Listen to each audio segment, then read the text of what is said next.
Imagine करो आप एक गरीब खानदान में पैदा हुए। आपने इस दुनिया का मतलबीपना देखा, झेला, फिर भी आपने बहुत मेहनत की और बहुत पैसा बनाया, मल्टी मिलियनर बिलियनर बन गए। पर दिक्कत यह है कि आपने इसमें से कुछ पैसा अलग तरीके से कमाया, समझ रहे हो? पर आप एक अच्छे इंसान हो। आपने 99% लोगों से ज़्यादा वैल्यू प्रोवाइड किया सोसाइटी को। आपकी वजह से हज़ारों लोगों का घर बार चलता है। तब भी यह जनता और सरकार आपसे आपकी कमाई का 30% टैक्स मांग रही है, क्योंकि आप ज़्यादा कमाते हो, जबकि वो जो कुछ नहीं दे रहे देश को वो कुछ नहीं बढ़ते। Unfair isn't it? और गवर्नमेंट को पैसा दोगे, तुम्हें पता है उसका क्या होगा। इससे तो ये पैसा तुम्हारे अच्छे हाथों में ही अच्छा। चिंता मत करो, तुम सही जगह आए हो। पॉइंट ये है कि अब आपके पास बहुत सारा डर्टी मनी है। डर्टी मनी को हम दो भाग में बांटते हैं, एक है ब्लैक मनी और एक है क्राइम मनी। ब्लैक मनी वो जिस पे आपने टैक्स नहीं भरा और ना ही भरने का कोई इरादा है। तुम महीने से 10 करोड़ कमाओ और 3 करोड़ गवर्नमेंट को, कुछ ज़्यादा नहीं है। क्राइम मनी वो होता है जो इलीगल एक्टिविटी से आया हो। देखो, क्राइम से पैसा आता ही है, वरना क्राइम करने का फ़ायदा क्या। खैर, ये पैसा आपके पास है, ये प्रूव हो जाए तो गवर्नमेंट आपको आपके कारनामों से लिंक करके अंदर कर देगी। तो तुम्हें चाहिए कि ये पैसा तुम्हारे पास एक लेजिटिमेट तरीके से आए और तुम्हारा नाम और आया हुआ पैसा किसी क्रिमिनल एक्टिविटी से लिंक ना किया जा सके। तो यहीं से हमारी स्टोरी की शुरुआत होती है। तुम्हारे पास बहुत सारा डर्टी मनी है, क्रिप्टो के फॉर्म में। फर्क नहीं पड़ता कि तुमने एग्जिट स्कैम किया है, लोगों की उम्मीदें तुम्हारी कंपनी से बांध कर, या किसी कंपनी का सर्वर हैक करके बिटकॉइन वसूले, या किसी पर्सनालिटी को इम्पर्सोनेट करके पैसे साफ कर दिए लोगों के, या तुम्हारे डर्टी मनी से तुमने किसी कंपनी का क्रिप्टो वॉलेट खरीदा। जोड़ घटा गुना भाग करके बात यह है कि डर्टी क्रिप्टो लॉन्डर यानी कि साफ करना है। ये है नया दौर टेक्नोलॉजी का। और अपना 2 नंबर का पैसा छुपाने के लिए लोग किस हद तक जाते हैं और क्या क्या तरीके अपनाते हैं, वो आम आदमी सोच भी नहीं सकता। पर तुम्हारे करोड़ों के बिटकॉइन तो एक साथ कोई खरीदेगा नहीं। एक सेकंड, बिटकॉइन और बिटकॉइन मतलब प्रॉब्लम। वाई? बिटकॉइन एक पब्लिक लेजर है और बिटकॉइन की ब्लॉकचेन पर हर एक ट्रांजैक्शन, ट्रेड, माइनिंग साफ साफ छप जाती है, जिसे कोई भी देख सकता है। और बिटकॉइन पर इसीलिए डर्टी मनी ट्रैक करना गवर्नमेंट एजेंसीज के लिए बहुत आसान है। मई 7, 2021 डार्क साइड नाम के एक साइबर क्रिमिनल गैंग ने यूएसए के एक major fuel pipeline, colonial pipeline को हैक कर लिया। उस पर मल्टी फैक्टर ऑथेंटिकेशन नहीं था और उसका एक पासवर्ड, सिंगल पासवर्ड जो कॉम्प्रोमाइज हो गया, उसको रिस्टोर करने के बदले उन्होंने 75 बिटकॉइंस वसूले। 1 महीने बाद एफबीआई ने पूरे के पूरे 75 बिटकॉइन ट्रेस करके रिकवर कर लिए, वो भी वॉलेट एड्रेस और प्राइवेट कीज के साथ। ये उन्होंने कैसे किया, वो अब भी किसी को नहीं पता। इन शॉर्ट, बिटकॉइन तुम्हारे लिए वल्नरेबल है। कुछ एक्सपर्ट्स तो ये भी कहते हैं कि bitcoin is the greatest thing ever happen to FBI. Bitcoin की ब्लॉकचेन पर सिर्फ ये एनोनिमस होता है कि वॉलेट का ओनर कौन है, और ज़रा सी हवा लगते ही ईडी या आईटी तुमसे तुम्हारे इंटरनेट रिकॉर्ड्स और ईमेल रिकॉर्ड्स सब पीना करके मांग लेगी, और बस बिटकॉइन थ्रू क्राइम से तुम्हारा लिंक एस्टैब्लिश्ड। तो करना क्या है? एक टाइम था जब क्रिप्टो से मनी लॉन्डर करना मूंगफली खाने से भी आसान था। तुम्हें बस अपना पैसा क्रिप्टो में कन्वर्ट करना है और किसी भी एक्सचेंज से उसे कैश करवा लेना है, और कोई रिकॉर्ड भी नहीं रहता था। ओनर की एनोनिमिटी इनफ थी तुम्हारे पैसों से क्राइम का लिंक तोड़ने को। पर अब टाइम बदल गया। मोस्टली सब क्रिप्टो एक्सचेंजेस केवाईसी मतलब नो योर कस्टमर रूल्स रखते हैं, और एक्सचेंजेस, अथॉरिटीज़ और क्रिप्टो कंपनीज साथ मिलकर काम करते हैं। Enter over the counter exchanges. OTC exchanges के पास डीप लिक्विडिटी पूल्स होते हैं, जिससे आपके मिलियंस ऑफ डॉलर्स के क्रिप्टो एक साथ एक्सचेंज हो जाते हैं। कई ओटीसीज के लगभग 0 केवाईसी रूल्स होते हैं।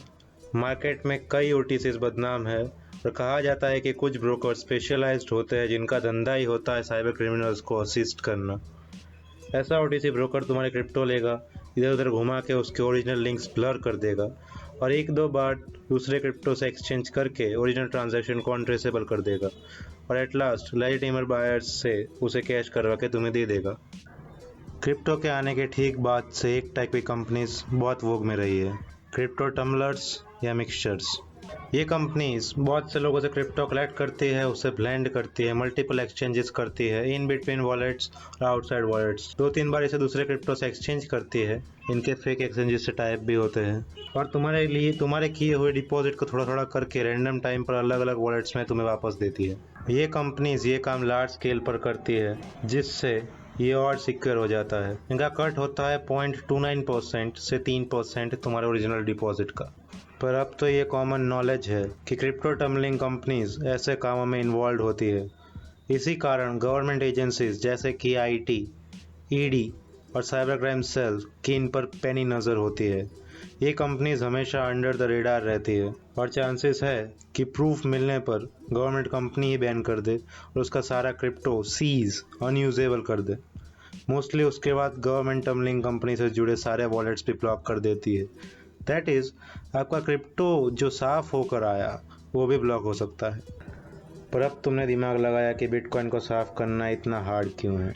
क्योंकि बिटकॉइन एक पब्लिक लेजर है और यहाँ पर हर एक एक्टिविटी ट्रैक होती है और तुम्हारी प्राइवेट कीज को छोड़कर लगभग सब कुछ पब्लिकली एक्सेसिबल होता है।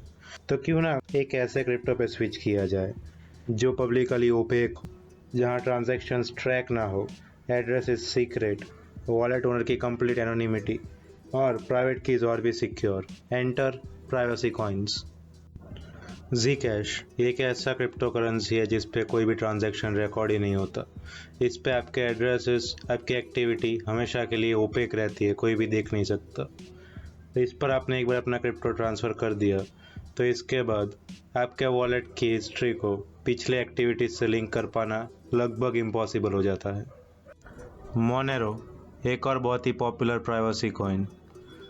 Monero is a perfect choice for a cyber criminal. REvil एक इंटरनेशनल रैंसमवेयर ग्रुप जो पहले बिटकॉइन में फिरौती मांगता था, अब सिर्फ और सिर्फ मोनेरो में अपने रैंसम्स डिमांड करता है। कंपनीज को हैक करने के बाद, उनका डेटा चुराने के बाद ऑब्वियसली एक बार ऐसे किसी प्राइवेट क्रिप्टो नेटवर्क पे तुम्हारा डर्टी क्रिप्टो ट्रांसफ़र होने के बाद तुम्हें बस किसी भी एक्सचेंज पर कैश आउट कर लेना है। तुम्हारा लिंक डर्टी क्रिप्टो से नियरली अनट्रेसेबल हो जाता है। Last but not least, green एक ओपन सोर्स सिक्योरिटी सॉफ्टवेयर है, एक क्रिप्टो करेंसी के फॉर्म में। ग्रीन का फ्लैगशिप प्रोडक्ट है मिम्बल ब्लॉकचेन, जिस पे इनका क्रिप्टो वर्क करता है। मिम्बल अलाउ करता है यूजर्स को उनका पास्ट ट्रांजैक्शन डेटा डिलीट करने को। ग्रीन में कोई अमाउंट्स और एड्रेसेस रिकॉर्ड नहीं होते, इसमें नए ट्रांजैक्शंस का पास्ट डेटा ट्रेस भी नहीं होता। तो प्राइवेसी कॉइन से तंग आकर दुनिया भर की anti fraud companies, cyber security agencies और government agencies in private network cryptos पर बैन की मांग कर रही है। इनमें से सबसे आगे है साइफर ट्रेस, जो कि एक इंटरनेशनल एंटी फ्रॉड ऑर्गेनाइजेशन है। अगर आप एक गेमर हो तो आपको पता होगा कि कई गेम्स में coins, diamonds, premium features, memberships, skins, characters, weapons etcetera को पैसे देकर अनलॉक करते हैं ताकि गेम खेलने में ज़्यादा मज़ा आए। और कुछ गेम्स पर तुम एक्सचेंज करके कैश वापस भी ले सकते हो या तुम्हारी आईडी बेचकर पैसा निकाल ही सकते हो। पर अब एक दिक्कत है कि अब कुछ गेम्स क्रिप्टो एक्सेप्ट करने लगी है। आगे तो तुम समझदार हो ही। प्राइवेसी कॉइन्स और गेम्स से ज़्यादा सोफिस्टिकेटेड रास्ता है प्राइवेट वॉलेट्स। ये डेडिकेटेड कंपनीज होती है जो आपके वॉलेट्स को एक्स्ट्रा प्राइवेसी और सिक्योरिटी लेयर्स प्रोवाइड करती है। इनका सॉफ्टवेयर ऐसे डिज़ाइन होता है कि ना तो पब्लिक ना ही प्राइवेट डेवलपर्स इनका डेटा ब्रीच कर सकते हैं। ये कंपनीज स्पेशल मेथड्स यूज़ करती है तुम्हारे ट्रांजैक्शंस ओपेक करने के लिए, जैसे कि coin joins, client side back filtering, communication over Tor anonymity network और कई सारे। इन पर तुम्हारा वॉलेट स्टार्ट करने के बाद उसमें सिक्योर क्रिप्टो तुमसे अनलिंकेबल और तुम्हारी एक्टिविटीज़ इनके प्लेटफॉर्म्स पर अनट्रेसेबल हो जाती है। पॉपुलर प्राइवेट वॉलेट्स के लिस्ट में आते हैं wasabi wallet, Garda wallet, sparrow wallet etcetera. Dark net पर एक रशियन सिल्क रोड साइट है हाइड्रा। हाइड्रा पर बहुत टाइप के बायर्स और सेलर्स है और ढेरों सर्विसेज। उनमें से एक है ट्रेजरमैन।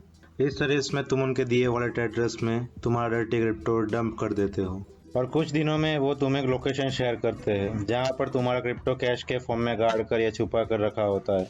अनजान पर कितना भरोसा करना है ये आप पर है।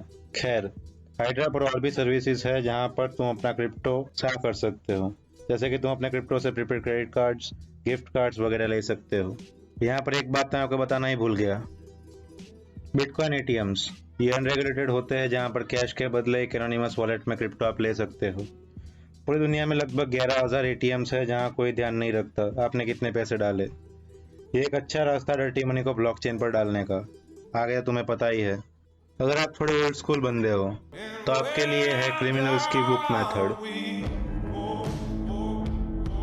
कहा जाता है जब तुमने कोई कार चोरी की हो, उससे किसी को उड़ाया हो, मैं कुछ ऐसा वैसा काम किया हो कार से, तो वो कार हॉट होती है। ऐसे में तुम क्या करते हो?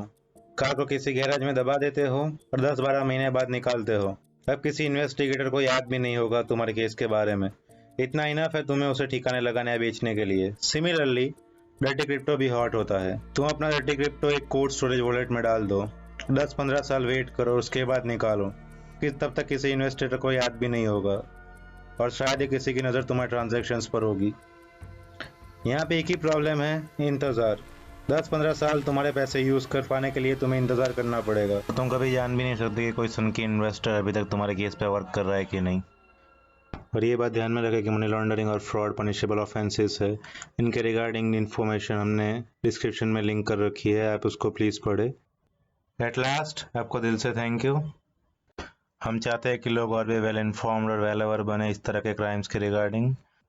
वो बात अलग है कि हमारा समझने का तरीका थोड़ा सा डिफरेंट है एंटरटेनमेंट पर्पसेस के लिए, लेकिन हमारा कोई भी इरादा किसी भी तरह से कोई भी क्राइम को सपोर्ट करने का नहीं है। हम बस ये डॉक्यूमेंट्रीज बनाते हैं कंट्रोवर्शियल टॉपिक्स और क्रिमिनल टॉपिक्स और बिजनेस रिलेटेड क्राइम्स के रिगार्डिंग। अगेन हम इन चीज़ों को सपोर्ट नहीं करते हैं, बस एक इंटरेस्टिंग वे में आपको प्रेजेंट करते हैं। अगली वीडियो आने तक लाइक शेयर सब्सक्राइब करके रखना और वो घंटी बजा कर रखना ताकि आपको पता चले। तब तक के लिए sayonara, stay dangerous and get fucking rich.